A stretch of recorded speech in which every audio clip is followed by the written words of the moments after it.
Assalamualaikum, selamat pagi ayah ibu, gimana kabarnya?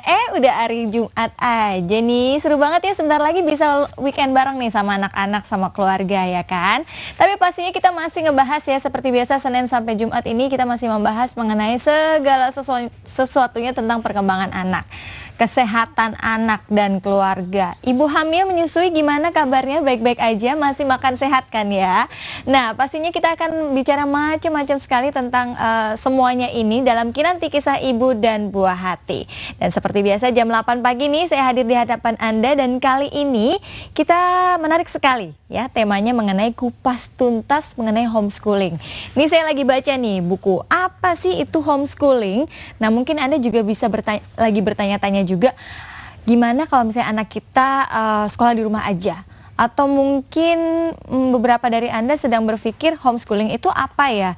Apakah sekolah itu yang dipindahkan ke rumah, belajar melalui online, atau bagaimana? Nah, saya juga belum paham benar nih mengenai homeschooling ini. Makanya nanti kita akan bahas semuanya di sini mengenai apa itu homeschooling, peranan orang tua seperti apa, bagaimana pula mengenai perkembangan anak itu sendiri jika anak kita mengambil homeschooling.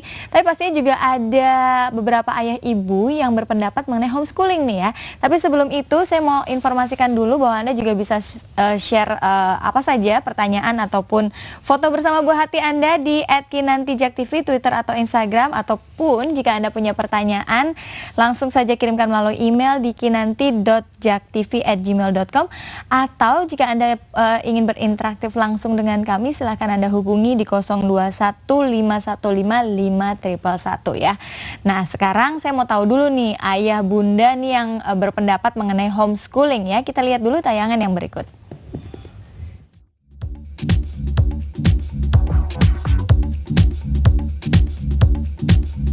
Pendidikan merupakan hal yang sangat penting dan dibutuhkan dalam dunia modern seperti sekarang ini.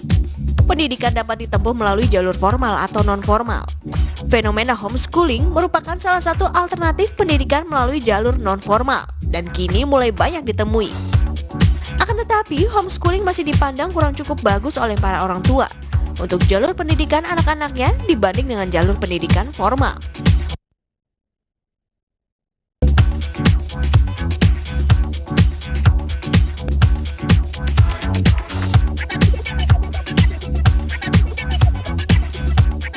Kalau menurut aku sih enakan sekolah biasa, karena kalau sekolah biasa itu kita bisa punya banyak teman, pergaulan juga lebih luas kan. Terus udah gitu nggak cuma ilmu pengetahuan aja yang lebih banyak didapat, dari pengalaman dari teman-teman, semua pergaulan tuh kita bisa dapat lebih dari homeschooling. Karena kalau homeschooling itu kita lebih cenderung ke lebih ke private kali ya, jadi untuk pergaulannya kurang gitu. Sekolah biasa, soalnya kalau misalnya homeschooling saya jadi nggak diatur, malah jadi nggak disiplin, terus saya nggak punya banyak teman juga. Kalau sekolah lebih luas gitu. Lebih milih sekolah biasa, karena kalau homeschooling itu nggak kompetitif, jadinya kita nggak terpacu buat lebih baik lagi. Sekolah biasa, soalnya kalau misalnya di sekolah biasa kita lebih bisa bersosialisasi ke masyarakat nantinya.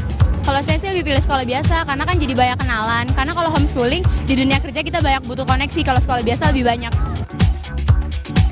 Semua sistem pendidikan memiliki kelebihan dan kekurangan. Satu sistem sesuai untuk kondisi tertentu dan sistem lainnya lebih sesuai untuk kondisi yang berbeda.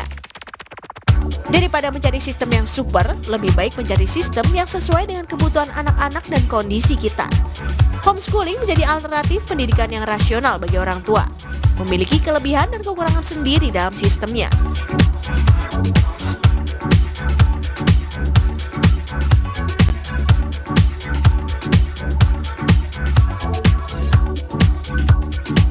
Dari diri sendiri gitu, misalkan emangnya niatnya pengen belajar ya belajar. Kalau untuk kan kita juga bisa membagikan waktu untuk main gitu atau buat belajar gitu, maksudnya bisa ngebagi waktu.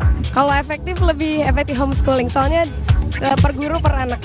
Belajar di sekolah sih, karena kalau di homeschooling itu nggak ada penakarnya gitu, jadi nggak efektif.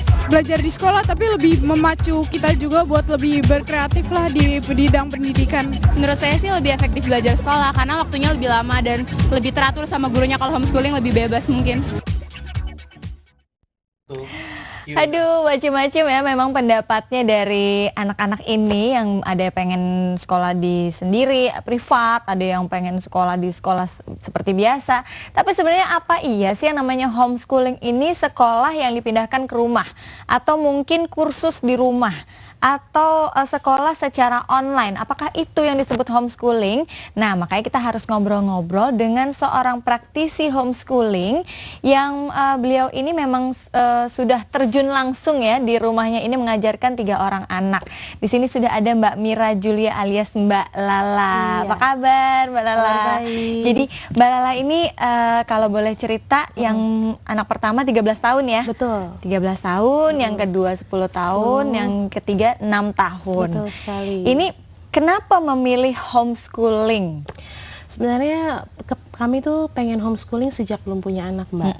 Jadi sejak awal pernikahan saya dan suami gitu, kita ngomong-ngomong terus kayaknya nih kami punya background yang berbeda ya tentang kenapa pengen ya. Tapi akhirnya kami mengerucut pada keputusan kayaknya asik deh kalau nggak disekolahin. Waktu itu belum tahu namanya homeschooling. Pokoknya cari alternatif lain. 13 tahun yang lalu kan mungkin belum ngetren yang namanya homeschooling itu ya. Cuma kita berpikir kayaknya ada cara lain deh yang lebih asik berdasarkan pengalaman pribadi gitu ya gitu. Berarti ya udah, terus kita mulai cari tahu, kita mulai browsing, kita mulai baca buku, dan dari situ namanya homeschooling. Oh, ternyata itu bukan sebuah hal yang aneh. Oh, ternyata kasarnya orang sudah banyak melakukan homeschooling di luar negeri dan mereka baik-baik saja gitu ya. Sudah, akhirnya kita makin hari makin mantap sampai mungkin sekarang. waktu itu ada sebuah pemikiran yang mungkin ada kekurangannya nih dari sekolah yang pada umumnya begitu. Ya, sebenarnya saya sama suami sih gini. Jadi kalau saya itu karena saya dulu anak main, anak gaul kayaknya. Saya SMP SMA agak sedikit bermasalah di sekolah itu bukan karena nilai, tapi karena sering bersosialisasi. Untuk bersosialisasi. Ya, jadi tapi saya nggak punya masalah dengan nilai gitu. Dan kemudian dalam lanjutannya ternyata memang nggak punya masalah gitu. Ini di sini juga nggak ada masalah. Mari kita bicarakan mengenai homeschooling ya, Mbak Lala. Kita juga harus info ke pemirsa juga, ke ayah ibu ini seperti apa sih yang namanya homeschooling itu. Tapi kita harus break dulu nih ya, ayah ibu sabar ya. Kita akan segera kembali di Kinanti, Kisah Ibu dan Buah Hati.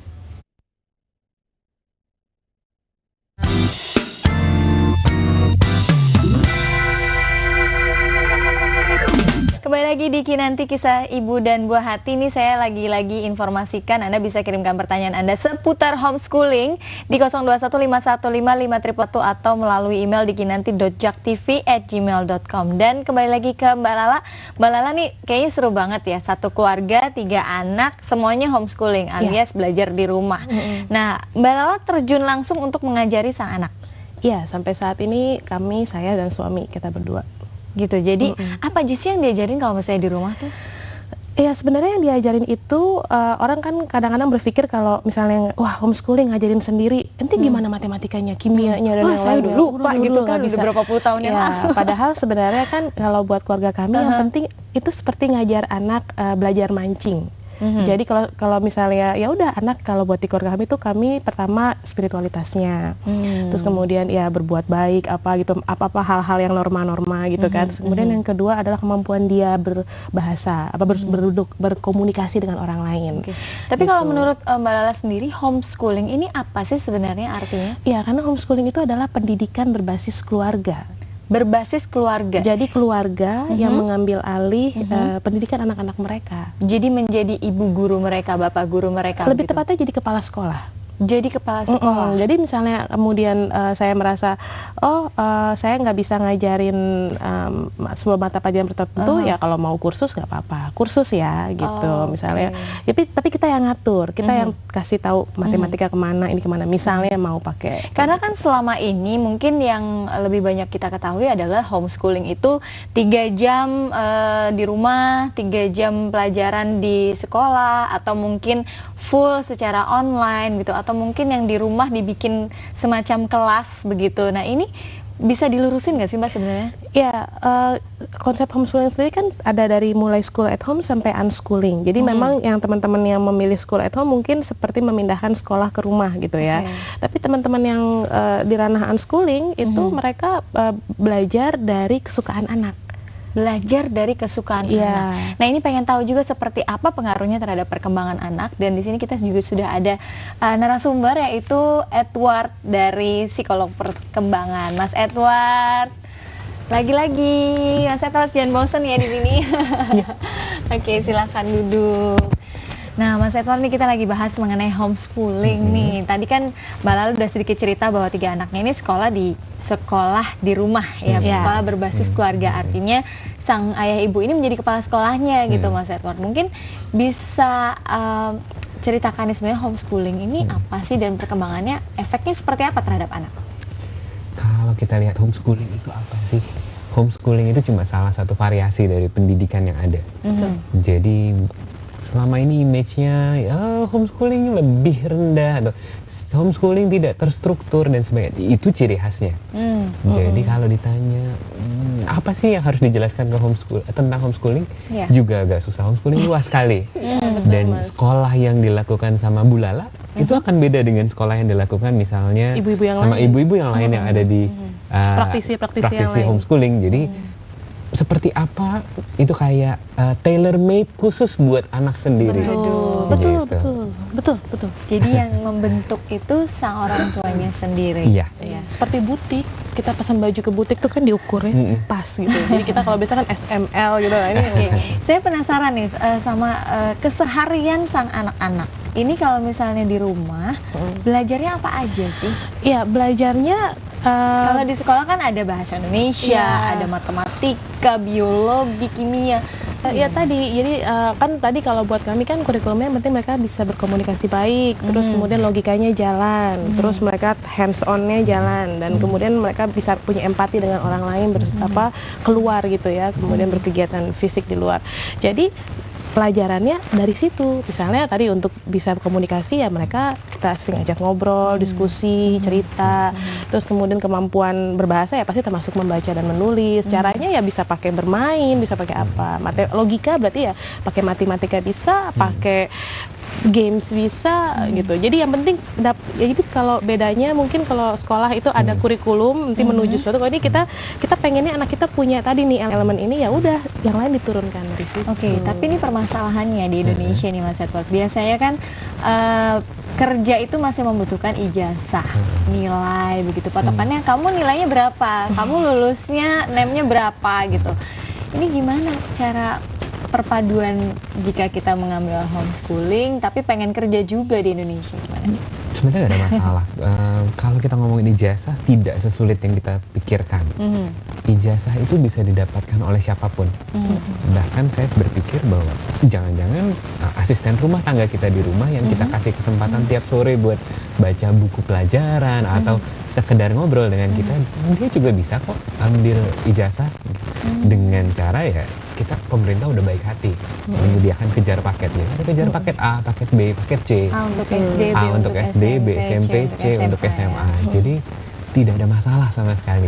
Jadi homeschooling terfasilitasi sekali. Apakah itu legal dan apakah itu sama dengan ijazah yang didapat dari sekolah 6 tahun untuk SD dan 3 tahun untuk SMP? Ini sama nggak? Materinya sama persis. Legal. Jadi jadi yang duduk yang heboh dengan tidak lulus berapa persen, itu juga ujian yang sama yang diikuti oleh teman-teman kita yang kejar paket A, B, dan C. Stres dan mau bunuh diri kalau nggak lulus gitu kan kesannya. Ya, ya sebenarnya tadi ijazah tuh selain kejar paket ABC, ada juga kemudian kalau mau tadi Cambridge, Cambridge itu yang ijazah internasional yang kita bisa akses secara individu, itu juga bisa membuka banyak. Oke, boleh jelasin ijazah Cambridge ini seperti apa? Ya, ijazah Cambridge itu ijazah yang kemudian ya sebenarnya itu ijazah internasional yang kalau misalnya kita dapat ijazah itu kita bisa kita bahkan bisa mengurangi SKS mungkin kalau di luar negeri. Kalau di Indonesia sih memang masih seperti setara SMA ya gitu.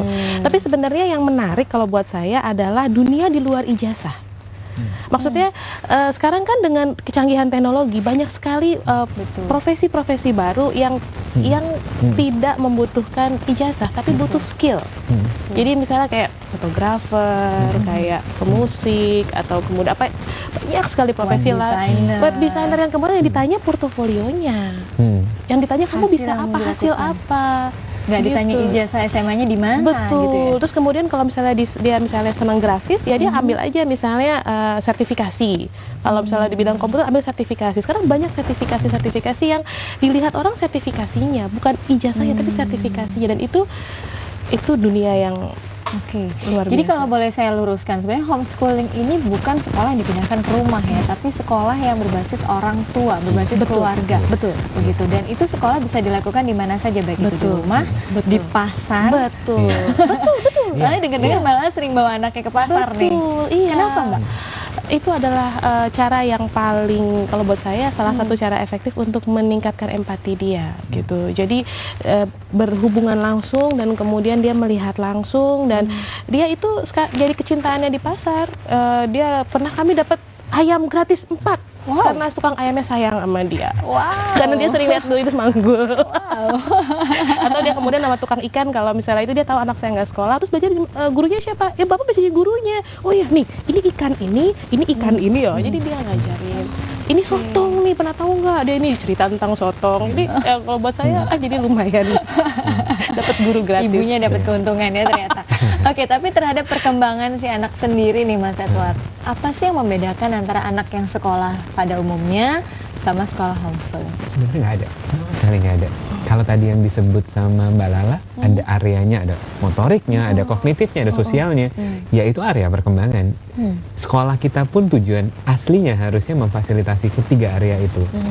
Kalau tadi juga dilihat di liputan, ada yang saya khawatir dengan sosialisasinya. Nah.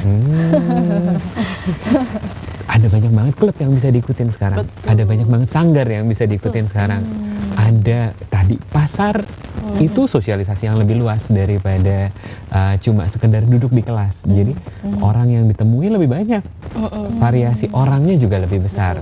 Jadi nggak ada masalah sebenarnya, areanya sama yang terfasilitasi. Oke, jadi kalau mengenai sosialisasi nih yang paling sering menjadi isu dari homeschooling, katanya nggak punya temen, temennya cuman virtual semua misalnya by sosial media begitu.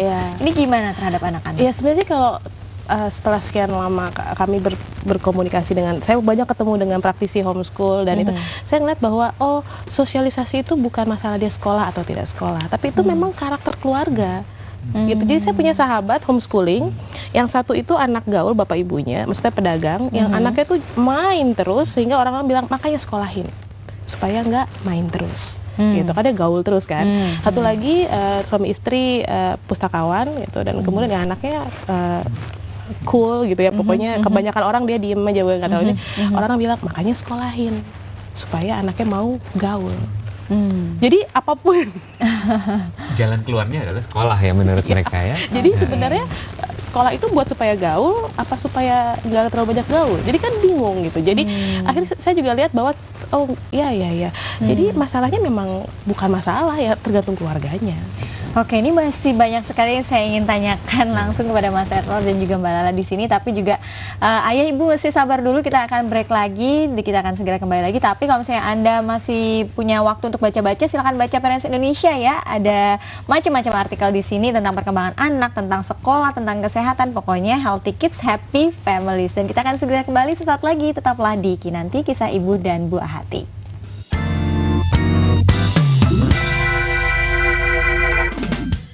Ya ayah ibu, seru banget nih di Kinanti nih, seperti biasa setiap off airnya kita selalu ngobrol apa sih yang dikerjain si anak ini. Saya penasaran sekali ya, karena kan kalau misalnya orang homeschooling kadang-kadang kalau nggak udah sekolah udah sampai jam 2 siang gitu kan, abis itu ngapain lagi ya, abis itu kursus apa lagi ya, abis itu kegiatannya apa ya gitu.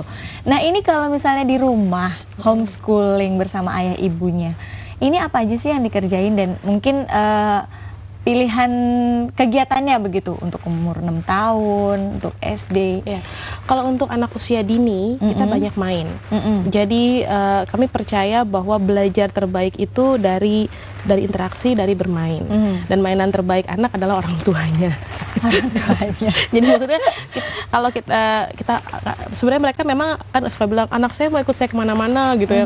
Itu sebenarnya adalah sebuah kesempatan. Jadi kan berarti apa aja dia ambil kan. Bukannya justru dimarahin ya? Iya, jadi misalnya apa aja pasti dia serap karena dia maunya Oke. sama kita. Jadi kalau masih usia dini sampai 6 tahun tuh ya masih cerita, ngobrol, terus udah gitu main, nyanyi apa aja. Nah, begitu dia sudah mulai usia sekolah, mungkin sudah mulai terstruktur, baru tuh mulai kemudian lebih banyak konten ya gitu. Nah, konten-konten ini biasanya kami pakai memang bantuan online. Jadi kita menyewa tempat belajar tapi per mata pelajaran. Jadi misalnya matematika kemana, bahasa Inggrisnya kemana. Secara online itu banyak sekali pilihannya. Banyak sekali. Kalau teman-teman googling tuh saat ini mau yang gratis atau berbayar, yang sesuai kan karakternya juga beda-beda, itu kita bisa pilih.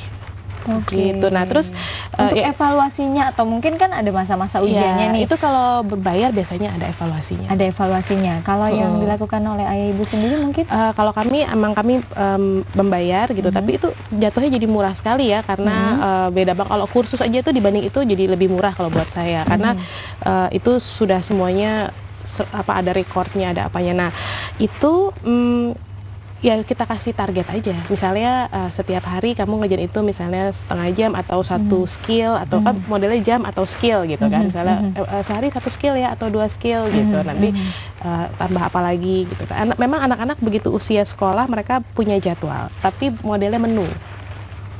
Menu tuh maksudnya misalnya hari ini apa tapi mana dulu yang mereka kerjain, jam berapa itu bebas. Tapi kita ada cek aja gimana udah kerjain ininya jadi mereka yang mengatur dirinya. Ini terlihat sekali ya Mas Edward bahwa peranan orang tua di sini nih sangat penting begitu kan, karena orang tua yang menyuguhkan menu-menu apa saja nih skillnya tentunya juga disesuaikan dengan karakter si anak, kesukaannya si anak gitu. Ini gimana peranan orang tua Mas Edward? Saya malah lebih fanatik lagi. Mungkin saya bilang kalau orang tua nggak bisa ngeluangin waktu buat anaknya, jangan homeschooling sama sekali. Karena peranan berarti yang paling yang selama ini sering diambil, wah ini nggak cocok nih sekolah pada umumnya, udah homeschooling, tapi orang tuanya nggak pernah di rumah. Nah, itu namanya kursus. Jadi kalau kita lihat homeschooling itu tadi bilangnya basisnya adalah keluarga. Jadi kalau keluarga tidak mau ikut serta, buat apa? Terus siapa yang mau ngajar? Siapa kepala sekolahnya? Kepala sekolah yang memberikan nentuin. materi-materi dan soal saja itu tidak cukup ya? Alasan pertama kali homeschooling dibikin adalah adanya kehangatan di rumah yang menjadi basis yang berbeda dengan sekolah. Nah, kalau di rumah tidak bisa memberikan kehangatan, di sekolah nggak akur, kayaknya ada yang masalah nih. Masalah dengan anaknya atau masalah dengan orang tuanya. Gitu. Jadi mungkin butuh pemeriksaan yang lebih komprehensif mengenai kondisinya. Nah, ini mungkin masalahnya kan setiap orang tua beda-beda. Ada yang aduh saya nggak bisa matematika, aduh bahasa Inggris saya kurang gitu. Nah, ini ada nggak sih peranan-peranan komunitas di sini terhadap sesama orang tua yang menerapkan homeschooling di rumah? Ya, kalau yang terjadi sama saya dan beberapa teman-teman praktisi, kami berkumpul, kita udah janjian nih. Pokoknya setiap hari Rabu kita ketemu. Di Cilandak di rumah siapa gitu ya. Kegiatannya bisa macam-macam gitu. Pokoknya kita udah alokasikan waktu gitu, kita ketemu. Terus kemudian ya itu mau apakah kita akan kita ada pramuka juga soalnya gitu. Jadi kita anak-anak tuh kegiatannya ada pramuka atau kita misalnya bikin ada teman yang jago masak, ayo dong ajarin anak-anak masak, kita ada cooking class atau kadang-kadang kita berenang bareng atau kadang-kadang kita field trip. Kemarin kita baru dari kebun organik gitu. Jadi ada teman yang punya kerjasama dengan sebuah kebun organik, kita boleh tes ke sana. Jadi kita semua ke sana, anak-anak belajar di sana. Jadi berarti dengan adanya komunitas ini dari berbagai profesi yang berbeda-beda dan jaringan networking kan, itu bisa dimanfaatkan untuk pendidikan anak juga. Betul sekali. Jadi waktu itu kita juga pernah ke pabrik Stadler gitu ya, karena ada yang ke sana terus wah di sana anak belajar cara bikin pensil ternyata misalnya, atau kemudian kita pernah kemana ke Tahu. Berapa sih anggotanya dari komunitas? Namanya Klub Oase ya? Klub Oase itu cair. Jadi kita bukan yang kemudian kalau mau bergabung bayar sekian dan sekian bulan, enggak, tapi kita cair. Pokoknya kita janjian ketemu setiap hari Rabu ya. Tidak ada pembayaran apapun? Ya, on cost. Kecuali untuk field trip. Betul, dan semua tahu misalnya ini buat bikin masak ya itu habisnya berapa, kita bagi yang ikut gitu misalnya. Dari kita buat kita seru juga ya, kayak arisan. Ternyata buat orang tuanya seru, buat anaknya juga Iya. Tentunya hangat sekali nih antara orang tua dan si anak itu sendiri. Oke, nanti kita akan lanjutkan kembali dan pasti saya masih buka line telepon di 021 515 5111 jika Anda ingin berinteraktif langsung dengan praktisi pendidikan di sini ya, homeschooling, dan kita akan segera kembali di Kinanti Kisah Ibu dan Buah Hati.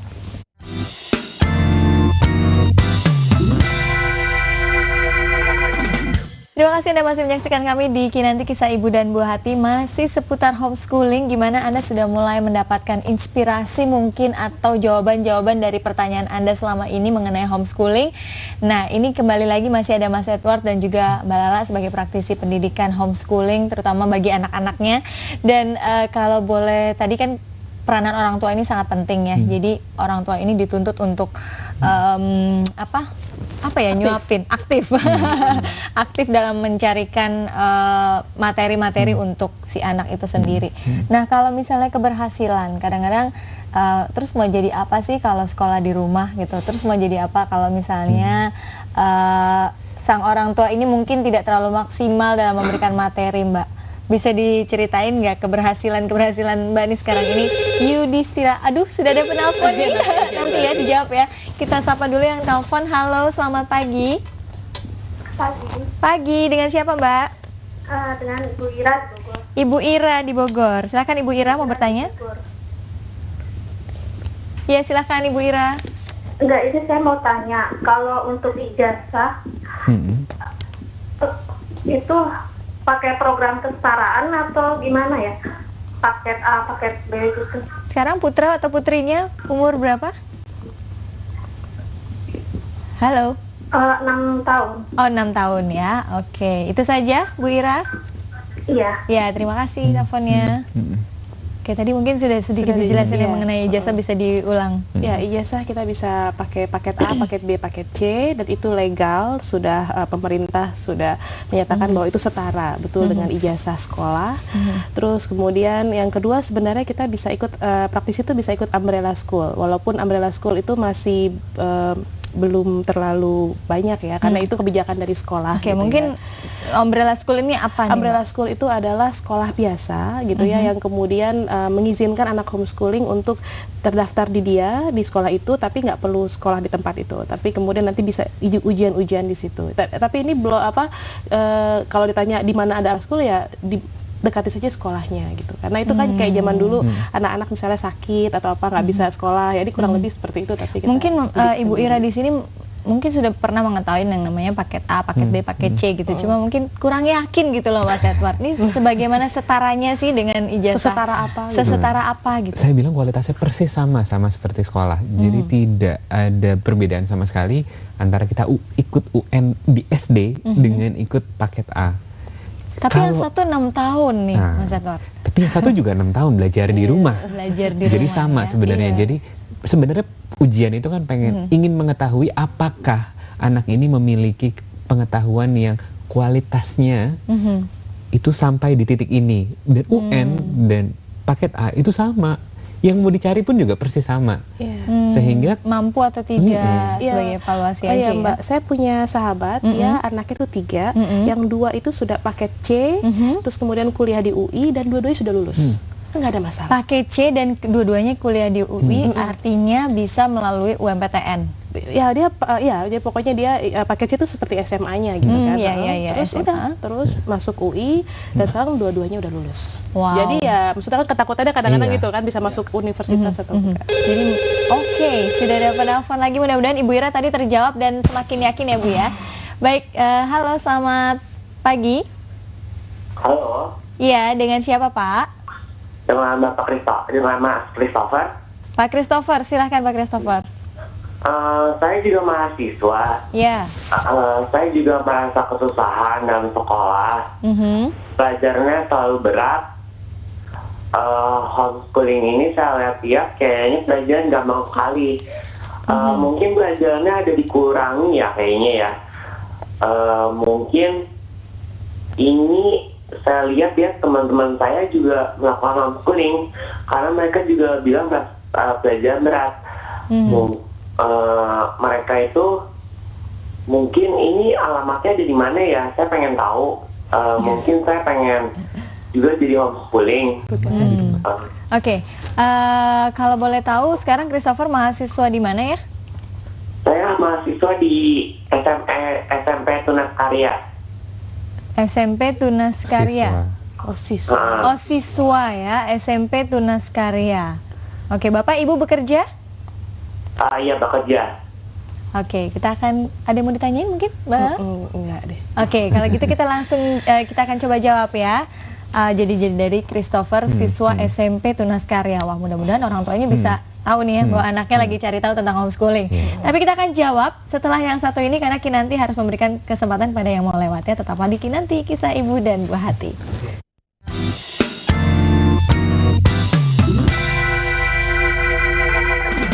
Kembali lagi di Kinanti Kisah Ibu dan Buah Hati. Tadi sudah ada penelpon dari Christopher, seorang siswa di SMP Tunas Karya yang tertarik nih terhadap homeschooling. Nah, mungkin Mas Edward bisa menjawab seperti apa.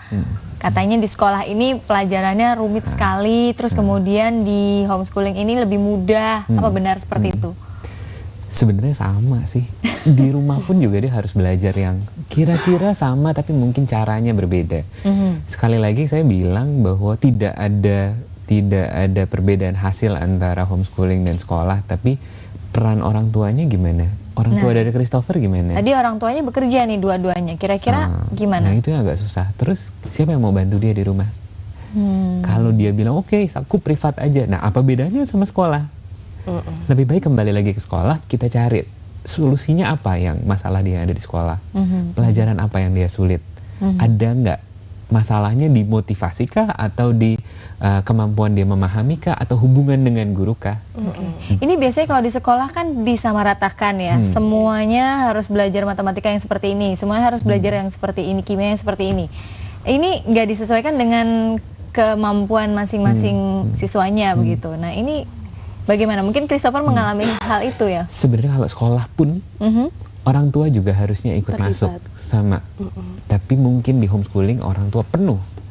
Tanggung jawabnya full ada di orang tua. Full ada di orang tua. Tapi ketika sekolah pun orang tua harusnya ada di rumah untuk, oh ini bisa diaplikasikan jadi apa ya? Iya. Oh kita belajar perkalian buat apa sih? Betul.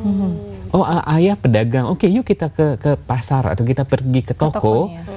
Itu kita coba lihat, oke kamu beli 4, yang kemarin yang lagi booming di Facebook 4 kali 6 atau 6 kali 4. Itu beneran bisa dibawa ke toko, lalu oke ayah punya 4 kardus yang isinya setiap kardus ada 6 botol. Jadi semua yang ditumpukan ini itu ada berapa botol. Nah itu kan anak tahu aplikasinya apa. Betul. Nah, jadi langsung anak, ke prakteknya berarti. Anak pengen taunya itu. Kalau aku sudah belajar ini, terus buat apa? Gitu.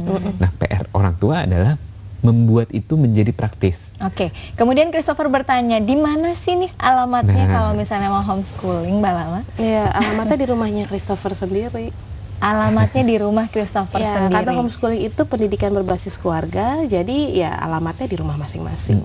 Nah, jadi mungkin Christopher bisa ajak obrol ya orang tuanya seperti apa, mungkin kemauannya seperti apa. Ada nggak sih Mbak kalau misalnya keinginan anaknya dulu nih, saya mau homeschooling gitu? Ya, saya juga banyak sih ketemu teman-teman praktisi yang startnya tuh dari anaknya. Anaknya yang kepengen banget nggak sekolah, pengen banget homeschooling. Orang tuanya yang panik gitu kan, ya diapain nih anak saya? Apa nih homeschooling gitu. Akhirnya orang tuanya belajar, banyak cari tahu. Terus kemudian ya udah sambil mengikuti proses anaknya. Oke, yang pasti perhatian dan waktu orang tua ini juga sangat penting untuk si anak ini sendiri ya. Agak sulit kalau misalnya memang kedua orang tua itu bekerja begitu, Mas Edward. Tapi kalau dalam anaknya sudah besar sih lebih bisa ditinggal jadinya. Kalau usia dini memang itu. Seperti yang tadi kita bicarakan ketika off air ya, orang tua sebenarnya memandu. Oh ini belum pas nih, yuk kamu balik lagi ke track gitu. Nah ketika orang tua tidak pernah memantau dan orang tua tidak pernah diajak berbicara mengenai sistem yang dia mau jalani, gimana cara pandunya? Betul. Oke, mudah-mudahan Christopher bisa mendapatkan solusi bersama orang tuanya. Dan pasti ini juga ada pertanyaan, ini 4x4 16 ya, sempat tidak sempat dibalas. Di sini ada Twitter pertanyaannya, jika anak berkebutuhan khusus gimana ya homeschoolingnya, terus bagaimana cara bergabung ke klub Oase? Oke. Ini jika anak ini orang tua apa anak ya yang kirimkan, mudah-mudahan bisa terjawab deh. Jadi anak berkebutuhan khusus nih, Mbak Lala. Ya sebenarnya sih kalau buat saya pribadi setiap anak tuh punya kebutuhan khusus. Kan tiap anak unik. kebutuhannya khusus, Karakternya sendiri-sendiri. khusus gitu. Oke. Ya, senormal-normalnya anak dia pasti punya sesuatu. Jadi homeschooling itu ya buat anak berkebutuhan khusus dan buat anak yang mungkin kata orang-orang biasa aja, padahal tuh sebenarnya mereka juga sebenarnya berkebutuhan khusus kalau buat saya. Jadi caranya ya orang tuanya yang mungkin lebih banyak mencari tahu tentang kebutuhan anak-anaknya gitu. Jadi mungkin misalnya mau homeschool tapi dia pun mungkin tetap datang ke psikiater ke dokternya tetap jadi itu tetap dijalani dari sisi-sisi medisnya tetap dijalani, tapi mungkin pendidikannya diambil alih. Oke, Mas Edward, mungkin dari anak berkebutuhan khusus dalam arti sesungguhnya? Balik lagi, kebutuhan khusus luas sekali sebenarnya. Apa yang dianggap sebagai kebutuhan khusus oleh sebagian besar orang, bapak atau ibu yang mengirim ini, itu sangat sulit untuk saya nangkep apa sebenarnya kebutuhan khususnya. Tapi balik lagi, kita punya komunitas juga untuk ngobrolin, dengan anak-anak yang kebutuhan khususnya A misalnya. Mereka berdiskusi dan saling ngobrol gimana sih cara menyampaikan satu materi ke anak gitu. Jadi makanya tadi saya bilang bahwa PR buat orang tua lebih besar ketika homeschooling, karena orang tua harus belajar sebelum mengajarkan. Orang tua harus tadi seleksi materi apa yang mau dikasih kapan. Terus orang tua juga harus yang assessmentnya, harus yang mengujinya gitu. Ulangan yang bikin orang tua, yang meriksa orang tua. Semuanya jadi, orang tua ya? Iya. Jadi orang tua harus sangat aktif gabung ke komunitas, cari komunitas, cari tahu kalaupun ada kebutuhan khusus, seberapa khusus, gitu, seberapa besar yang perbedaan dia gitu, sehingga apa yang bisa dilakukan, optimalisasi apa yang bisa dilakukan ke anak ini. Oke. Nah ini mungkin Dainan sendiri juga ingin mengetahui mengenai Klub Oase. Klub Oase ini kegiatannya apa aja nih Mbak? Iya, tadi kegiatannya kita pokoknya janjian, karena ini Klub Oase tuh bukan klub anak ya, tapi klub keluarga. Klub keluarga? Iya, jadi syaratnya adalah kalau mau ikutan kita nggak terima titip anak. Bukan yang kemudian anak titip mau ikutan dong gitu, sayanya mau ngapain dulu gitu, nggak bisa ya, kecuali itu sekali-sekali dan kita sudah deket banget ya, kita tahu persis memang dia bukan karena mau nitip aja, tapi intinya orang tua harus ada, karena itu klub keluarga dan kita berkegiatan setiap hari Rabu.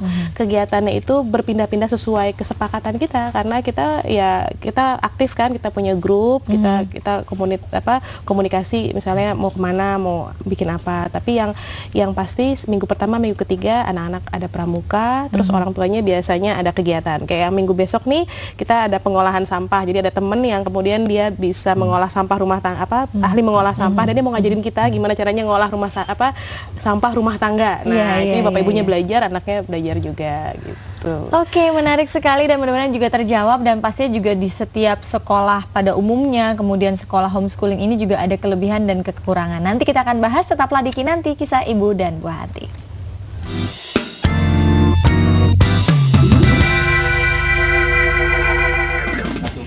Ya, kita sudah sampai di segmen terakhir dari Kinanti, Kisah Ibu dan Buah Hati, dan lagi-lagi nih aku penasaran nih, Yudhistira yang pertama ya, putra pertama 13 tahun ini sekarang kegiatannya apa Mbak?